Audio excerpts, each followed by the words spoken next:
Hey guys, so Bailey Hutchinson here.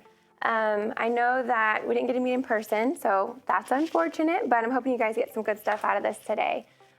So my focus today is talking about trading conflict for conversation, working with difficult adults, problem solving, and just building rapport with parents. So if you guys get nothing out of this today, I'm hoping you guys at least get the quote, which is, enjoy the little things, for one day you look back and realize they were the big things. So I want you guys to think about conversations and building rapport, because usually it's those little things that really make the biggest difference when we're communicating.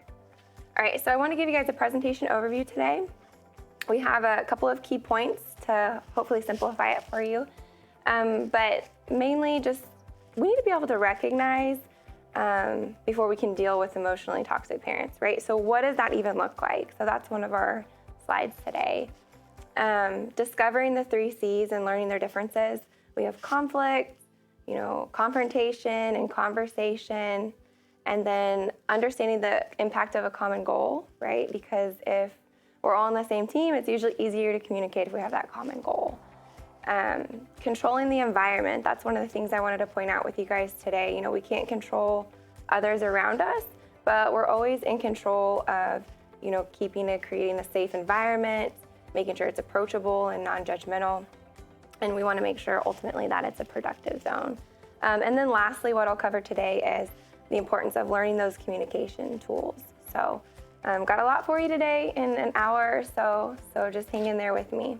All right, so let's go ahead and talk about recognizing and dealing with difficult adults or emotionally toxic individuals. What does that look like? What does a toxic, individual look like? So let's kind of work through and identify that. So there's definitely a difference when you're talking about a toxic individual versus, somebody that's emotionally healthy. It's easy to, recognize that there's a difference, right? And sometimes even if we can't recognize toxicity right away, it's helpful to at least know, hey, that's not exactly, a healthy individual. That's not something they would do. So let's go ahead and talk about those differences. Let's start with talking about an emotionally healthy individual, or to keep it short and simple, an EHI, right? So an EHI is somebody that has the ability to exercise emotional maturity. They can understand their personal feelings and emotion, and they don't project that onto others. So essentially that word you're looking for is they're self-aware, right? An EHI, emotionally healthy individual, is self-aware. They recognize the need for balance in their lives, downtime, right? So an EHI isn't somebody that's going to be, always at work, right? They're gonna have a good and balanced life of social, work, and family, right? So they recognize that. EHIs are usually aware of their own personal triggers, right? We've all had things in our past that make it hard for us to do different things in daily life. And usually an EHI is aware of those things, right? They're aware of their own self. Once again, self-awareness. This is a big one. So EHIs, they possess the ability to empathize with other people, right? So have you ever been around somebody and you're telling them about your day and you just feel like they're really not listening, or they're waiting for that moment to tell you about themselves, right? So that's, somebody that's really self-focused. An EHI is somebody that has the ability to, recognize that you're going through something, and they usually give you that good feeling, like, yeah, I really get what you're going through, and you feel like you're being heard, right? So that's emotionally healthy individuals. And then lastly, they have the ability, an EHI has the ability to have appropriate boundaries, and while simultaneously honoring, other individuals, right? So this is kind of what that would look like. I understand you have the right to your feelings, and this is kind of how I feel, right? We have that mutual respect when we're talking about an EHI. All right, so now let's compare the differences. Let's look at somebody who's, an emotionally toxic individual, so an ETI. An ETI, they usually have negative behaviors that cause damage to others. I really want to give you a visual, and when you're thinking of an ETI, it's like a tornado, right? A toxic tornado. Visualize that. Think a tornado, right? It's self-focused. It doesn't really care about anybody else. It's on its own path. Not only that, but it's unpredictable in nature usually. And ultimately, with a tornado, we're looking at destruction, right? It's leaving behind destruction. That's kind of what an ETI looks like, right? There's always destruction around it, and others are usually, emotionally damaged because of an ETI.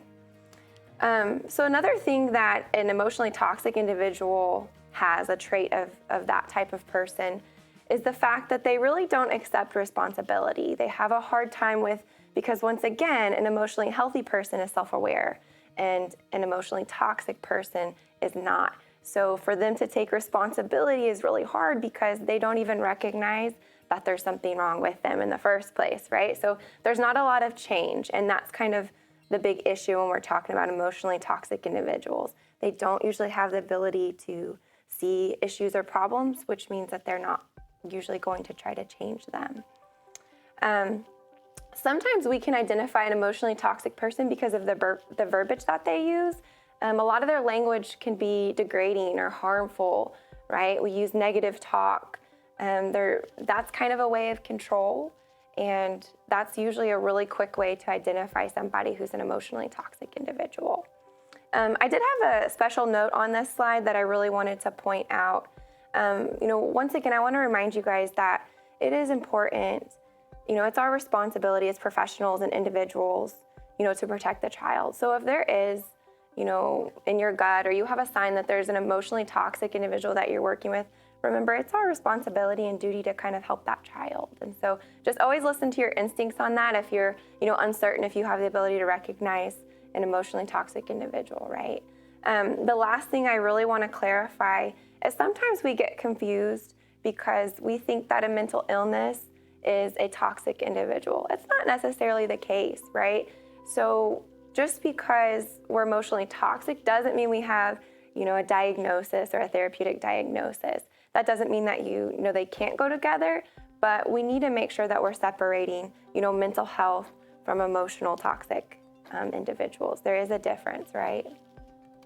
Right, so continuing on with how to identify toxic parents, just a couple more things, consider the things that parents say to their child or individuals say to other people. Really listen to those words.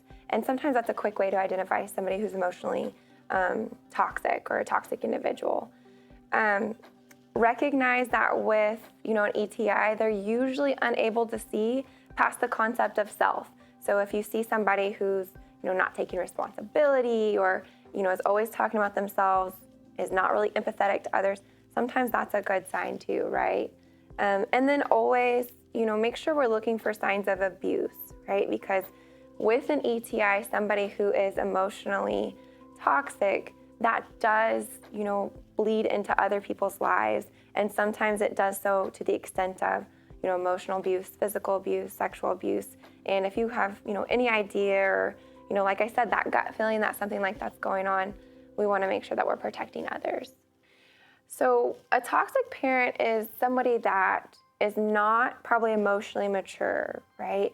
So a toxic individual, we've talked about some of those traits, but then when it comes to a parent, here's a couple of things or examples that you can kind of look for. So if, we're teachers with education, or, we're therapists or things like that, working with parents, with kids, these are some of the things that you might see a toxic parent doing. They may punish the child by withholding affection. So, an example of that is, you did this, so I'm not going to give you a hug, right? We punish in that type of way. A lot of those times, unfortunately, the child tries to, it makes it a little bit worse because the parent will try to punish withholding, affection, and the child will crave that, and so they'll continually seek that, which kind of creates this really bad pattern. So you'll see that a little bit with the child being extra clingy, wanting extra, attention or emotion, because that's how they've been shown approval from that parent. So once again, we create this really bad cycle. There's a couple of other things there that you might want to take note on of the slide. But essentially, something that is really important that you guys kind of need to take note of is that the child will usually seek to please that parent, even if it's a toxic parent. And what happens later on in adulthood is the child will eventually realize that that wasn't fair, that wasn't right? The more they're around emotionally healthy individuals, they start to recognize those toxic traits. And what happens is they usually build up resentment, or they have a lot of anger. So if you see an individual that's had a toxic parent and they're a little bit older, they're into their adulthood, sometimes it's like they have a short fuse, or they're easily tempered. But remember, a lot of that's just built up resentment of always being pushed on the back burner and things like that. So you see it, once again, it's just that cycle that isn't really healthy, and we just keep creating these problems because of it. All right, so a couple of things I want you guys to look for, and we're almost finished with identifying a toxic parent. I wanted to make sure I was really thorough on this part because, if we're aware, we can do a lot more to help than if we're not, right? So I really want to give you guys a couple of good points on that. But what to look for. So a toxic parent will project unmanaged emotions or unconscious frustrations, usually onto the child. And some of these are things that might occur. Once again, you guys can kind of look through there, but here's a couple things I just wanted to touch on. Usually with a toxic parent, we have a lot of mind games,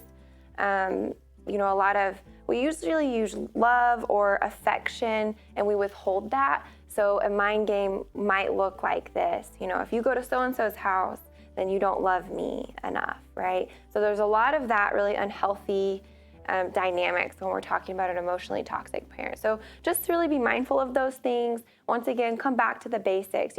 What are the things that they're saying? Do we have healthy boundaries? And, is our discipline based on, consequence, rewards, and action? Or are we taking away things like love and affection based on your behavior? Kind of wrapping up that, that section there. So toxic parenting mistakes. Usually kids will mimic what they see in the home, and because they're seeing their parents act a certain way, we're usually seeing the child do those things in the classroom. And we really want to punish those things because those are not good traits, right? Especially when we're seeing them from a younger age. But try to just be mindful of the fact that, a toxic parent is showcasing these traits, and the child's learning how to behave from this parent. And so, we're just kind of doing a generational pattern, and it's our responsibility as professionals, teachers, educators, to kind of recognize that this is a pattern of behavior, and where can we pause? Where can we promote change? Last thing I kind of wanted to finish off with that section is, while toxic parenting can be the blame in many cases of child misbehaviors or developmental illnesses, because we can develop, a therapeutic diagnosis or mental illnesses based on, being around somebody for a long term that's toxic, right? But that doesn't mean it's beneficial for us to blame the parents, right?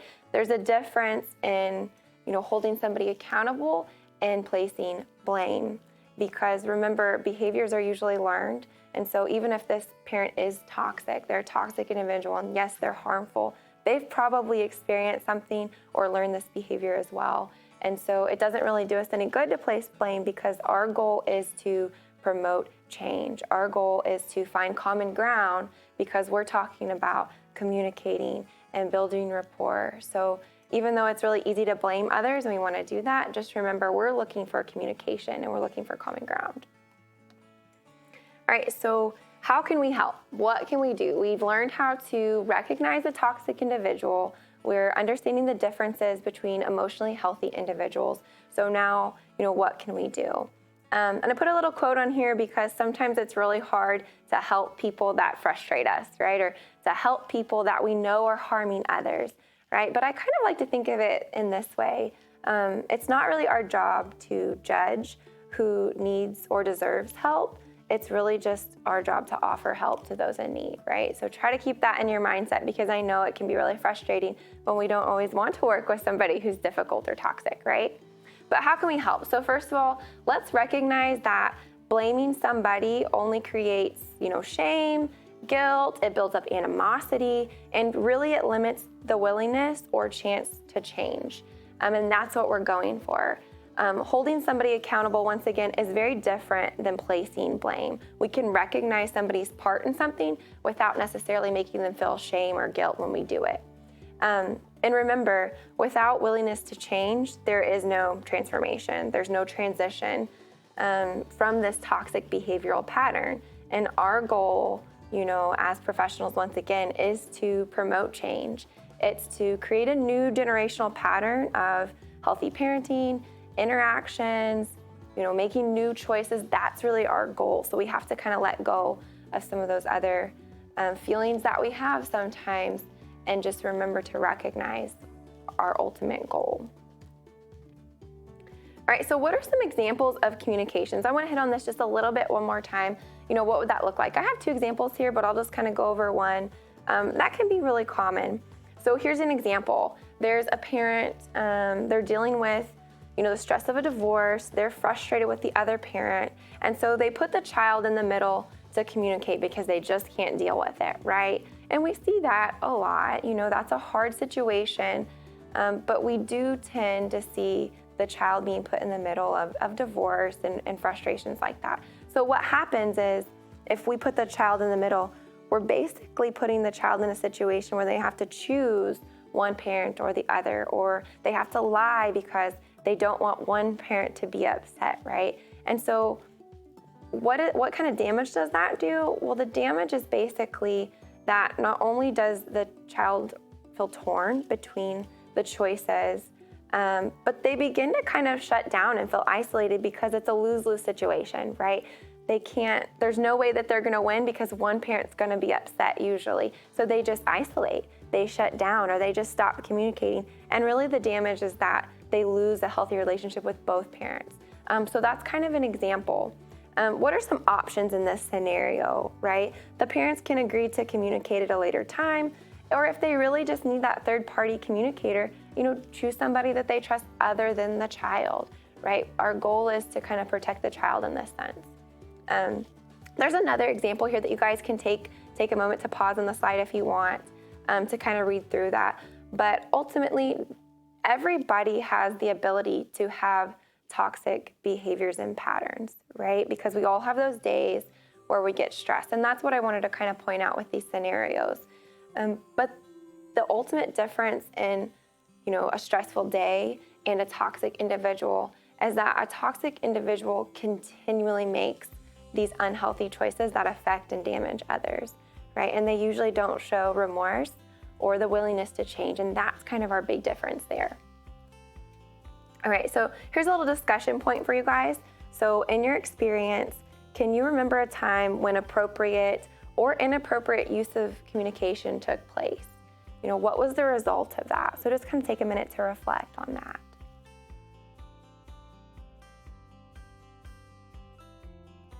All right, so now that you guys have had time to kind of reflect on that just a little bit, I just want to leave you guys with this, right? When we're talking about, being emotionally healthy versus emotionally toxic and building rapport, a lot of it is about understanding and understand that we all have choices. And that's kind of our magic word for building rapport and working with difficult adults, the fact that we have choices. Peace is not an absence of conflict. It's the ability to handle conflict by peaceful means. So kind of leading into the conflict part of it, let's talk about discovering the 3 C's. Conflict, confrontation, and conversation. A lot of times what makes it really difficult to work with others or difficult parents or that toxic individual is we really just don't like to deal with confrontation, right? It's uncomfortable, especially if you're working with a difficult adult or an emotionally toxic person because they're not easy to communicate with, right? That's the problem. So we don't really feel comfortable doing that. So let's kind of look at discovering the 3 C's and just specifying the difference in these words, right? So the first one's conflict. A conflict is a serious disagreement or argument, and it's typically a prolonged one, right? So that's your kind of keyword when we're talking about conflict. It's prolonged, it's longer, right? Now confrontation, that's the immediate, right? Confrontation is, it's the act of being confronted. It's, hey, we've had some different ideas and now we're clashing, and it's an immediate thing, right? Now, conversation is a talk, and usually it's a talk where we're exchanging ideas, we're listening to each other. So those are our 3 C's, okay? I put this on here because sometimes what prevents us from building good rapport and communication is fear, right? It's fear of not being able to communicate. It's fear of not being perceived well, or fear of that conflicting of ideas and confrontation, right? So don't fear confrontation. Try not to fear that, because it's only human nature that we're going to disagree or see things differently. Really, truly the only thing that we should fear is a conflict without willingness, or understanding for resolve, willingness to change or an understanding for resolve. That's really what we should fear, right? We're going to have confrontations. That's just a part of life. All right, so let me give you some tools. Now we went through the steps of, we can recognize emotionally toxic individuals or, difficult adults, right? We understand that there's a difference in how we can communicate, right? There's a difference between conversation, conflict, and confrontation. So now let me give you something that you can actually use, right, to build the rapport. We have awareness.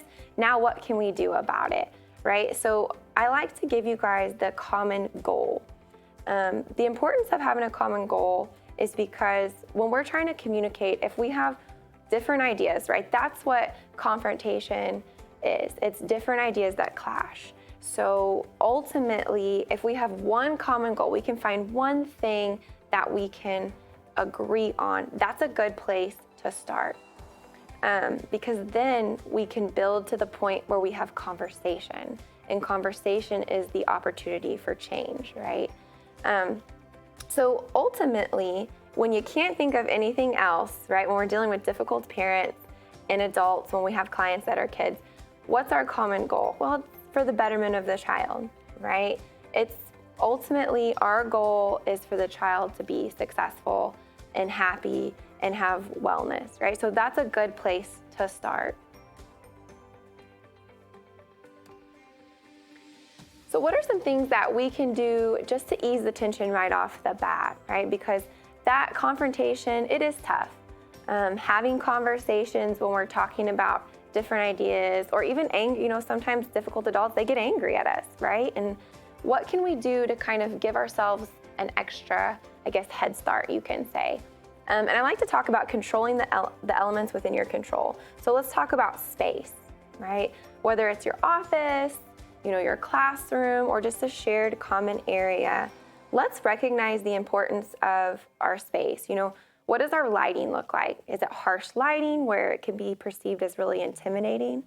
Are there comfortable chairs, right? Or we have rigid chairs. Those things seem really small, but when we're talking about, difficult adults, usually the reason they're so difficult, or the reason that they're so toxic, is because they've had a past life that's kind of aided to them being this way.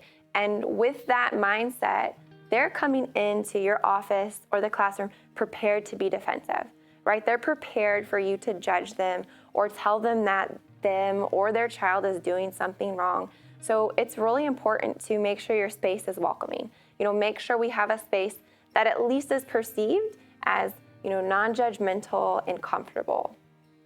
Because once again, it's kind of like that quote that we started off with. It's really the little things that end up being the big things when we're talking about communication. Let me give you some other things. Let's talk about, learning some just simple communication tools. And some of you guys may have even heard of these things before. Obviously, we want to practice patience, right?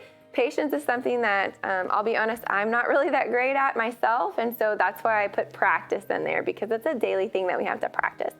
But patience, because when somebody comes in that's upset or angry, we automatically, it's human nature to feel like it's at us, to feel like we're being attacked, right? But we are the professionals. It is our space that they're coming into, that these adults and children are coming into. So we have the upper hand in that, which means we have more ability to have patience, right? We're more in a comfortable space and they're not. So we need to remember that, because once again, our goal is to communicate. Our goal is to promote change or to find common ground. It's not to judge. It's not to, make somebody feel uncomfortable, even when we're really frustrated, right? So practice patience.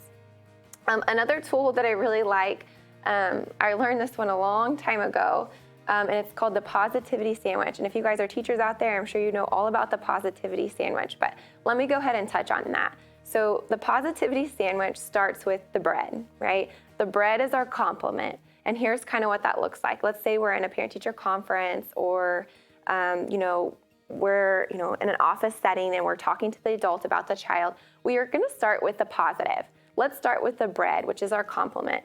So an example is, Johnny's really advanced or he's really succeeding in this area, okay? Then let's go to the meat of our sandwich, which is the, fact. This is our concern, right? We started with our positive, now we're into the meat of it, which is, this is an area that Johnny's still struggling in, okay? This is, these are the reasons that I'm concerned for Johnny in this area, right? It's important to use words like concern.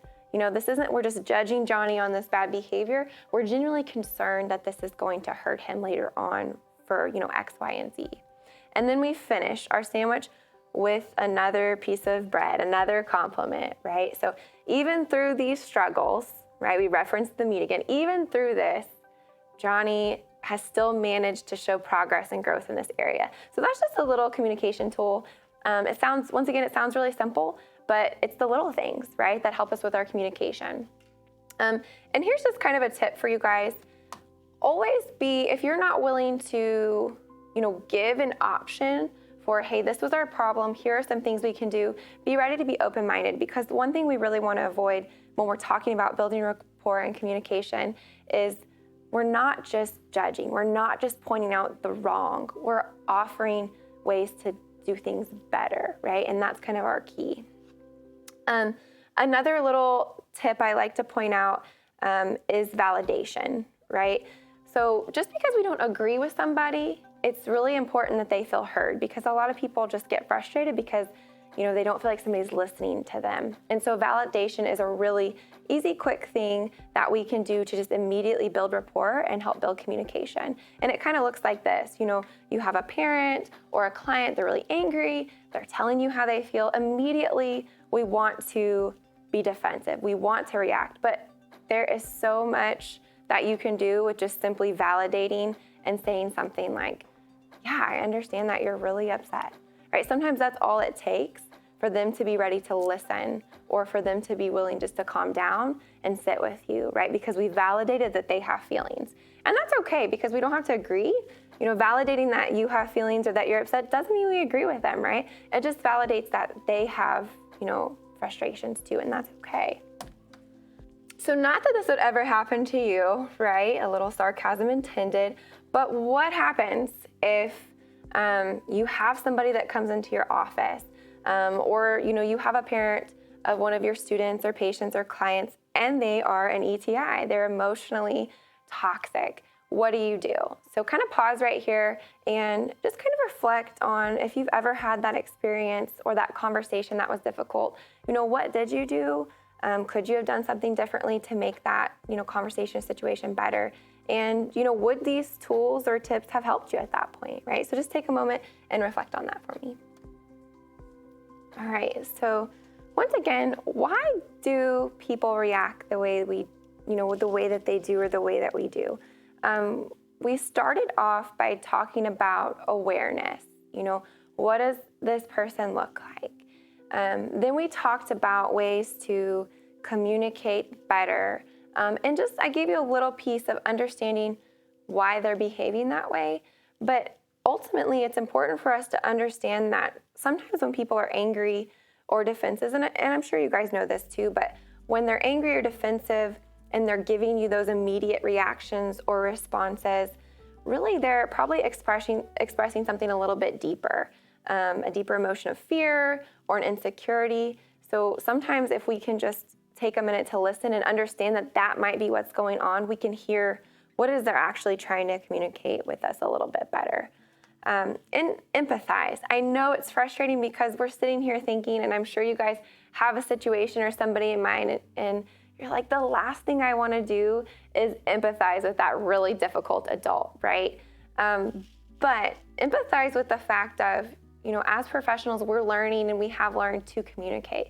Think about how frustrating it is to not be able to communicate what you want to say, right? And no matter how difficult they are, we as professionals usually have a goal, whether it's to, help that patient or client, whether it's to communicate with the parent for the child's sake. We're trying to progress and move forward. And so without empathy, without understanding, we're just not going to get there, right? And sometimes that means we have to take the high road, which can be hard, but that's why I want to give you guys a couple of tips for today. Another really important thing when we're talking about tips to build rapport or communicate is to really exercise the word choices. Choices is an awesome word because it gives somebody, especially if they're dealing with issues of pride or judgment and feeling those things, choices, hey, these are our options. You always have the ability to choose or not to choose, but this is what the choice would promote, right? This is what this choice looks like, and this is what this choice or direction looks like. And that's a really effective way to communicate because it's not us as professionals telling somebody what to do. It's saying, hey, this is your option, this is your opportunity, but if you choose this, this is what it looks like either way, right? And that can be really helpful because it puts the responsibility back on that individual. And if you guys remember earlier, when we were talking about ETIs or emotionally toxic individuals, they struggle with responsibility. So if we can subtly put that responsibility back on them, that's helping them, that's helping us. Once again, that's promoting change. So what can we, do about these things? Once again, I want to give you a couple of little tips.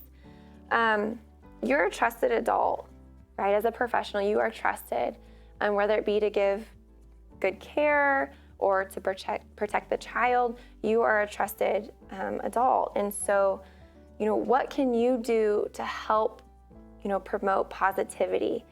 Because we can only do what we can do, right? So providing positive feedback, especially when you're talking about children, because they learn based on the things that they are told about themselves. Kind of ironic, right? But they learn who they are, at least at first in those younger years, based on who we tell them they are. So really, create a positive environment with lots of good feedback.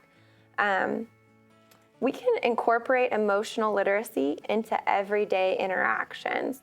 So that means let's help, this can work with children or adults, but let's help them to label their feelings.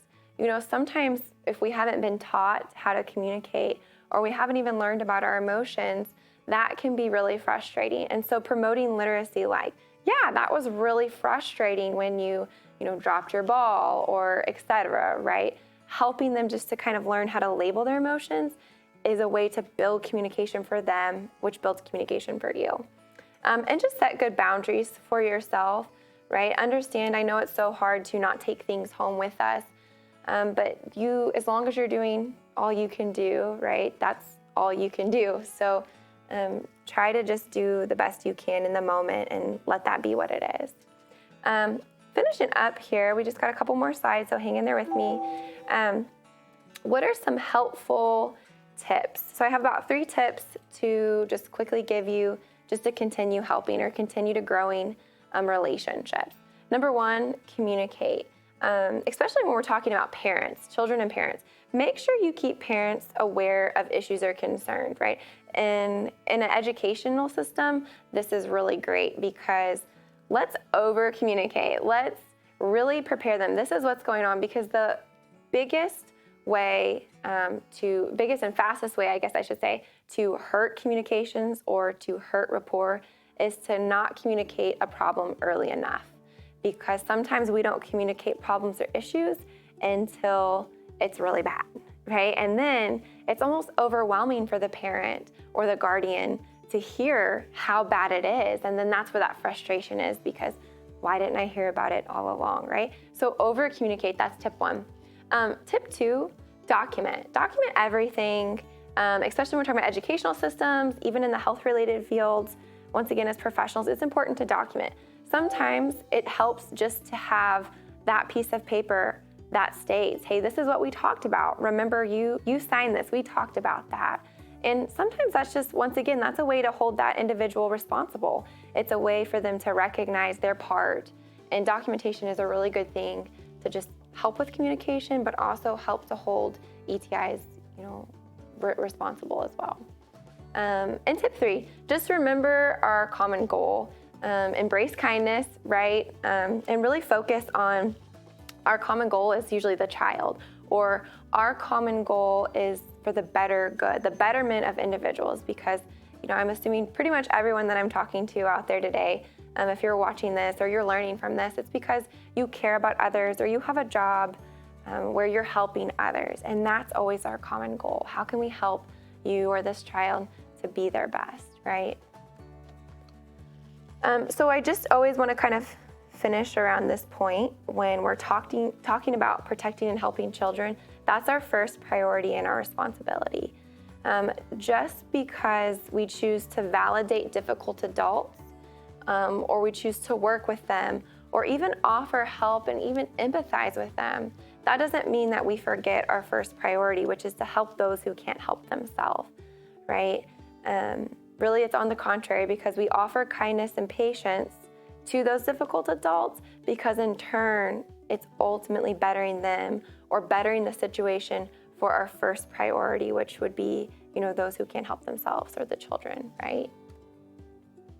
Lead by example. We are professionals. We do hold ourselves to a higher standard in a way, which means, we have the education, we have learned these tips or these communication skills that others haven't, and they are beneficial. So let's lead by example. Let's offer patience. Let's offer kindness, because, that's what we chose to do. And our education allows us to do those things. So let's try to remember that even on those really hard days with those really, really difficult adults.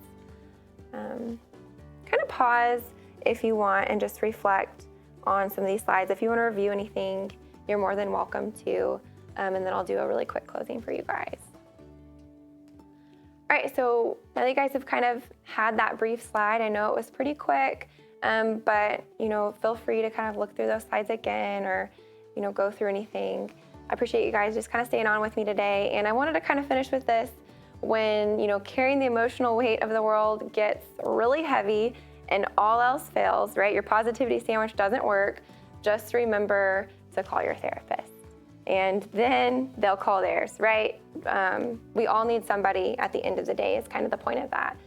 We can't do it all on our own. So just feel free to, even when you get frustrated, communicate and reach out, because we all need somebody.